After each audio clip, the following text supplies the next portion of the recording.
Quand on parle de maisons du futur, on imagine des technologies intelligentes capables de s'adapter aux besoins du propriétaire. La domotique en est à ses balbutiements, quelques milliers de foyers seulement sont équipés en France. Cette maison de 300 mètres carrés est une maison modèle, visite guidée avec son propriétaire et un expert en domotique. Alors Loïc, on est ici chez vous, vous êtes vous-même installateur domotique. Qu'est-ce qu'elle a de particulier cette maison par rapport à une autre ? Alors c'est une maison intelligente et communicante. Une maison qui répond aux besoins de ses occupants. Une maison qui va réagir en fonction d'habitudes de vie ou en fonction de scénarios qu'on aura préprogrammés. C'est ça, vous l'aidez un petit peu quand même à être intelligente. Comment ça marche en fait? On la pilote au doigt et à l'œil en fait. On la pilote à travers des outils, des dalles tactiles comme celle-ci par exemple, qui a la particularité de se tourner facilement. Et on va piloter, par exemple, ici, on va allumer la lumière, tout simplement, voire on va baisser les stores, ici, qui sont en fait les brises-soleil. Ouais. Et ça marche pour toute la maison, vous pouvez fermer les volets en haut, en bas. Tout à fait, ouais. À partir de cette à partir de là, par exemple, je vais lancer un scénario de fermeture centralisée. Ah oui, et là, vous avez tous les volets qui se ferment. Voire, je peux éteindre toutes les lumières aussi, ou je peux allumer toutes les lumières.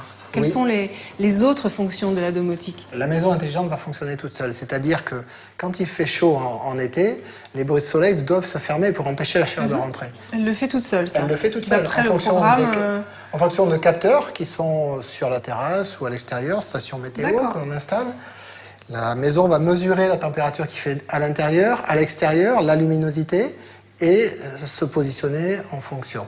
Qu'est-ce qu'il y a d'autre comme fonction?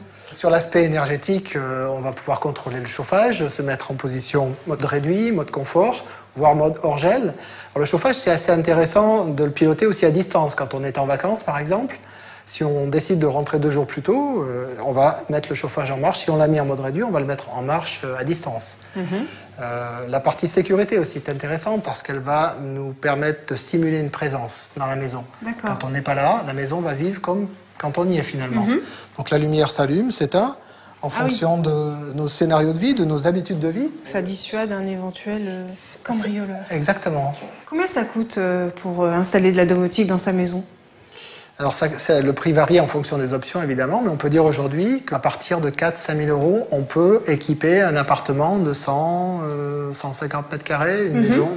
4 000 à 5 000 €, on fait quoi avec ça? Vous pilotez l'éclairage, vous pilotez les volets roulants, vous gérez votre chauffage que vous commandez en local, à distance. Et c'est uniquement dans du neuf? Alors, principalement, c'est vrai que la maison doit être structurée pour recevoir cette intelligence. Et donc, il est préférable de faire une installation dans du neuf ou dans de la grosse rénovation.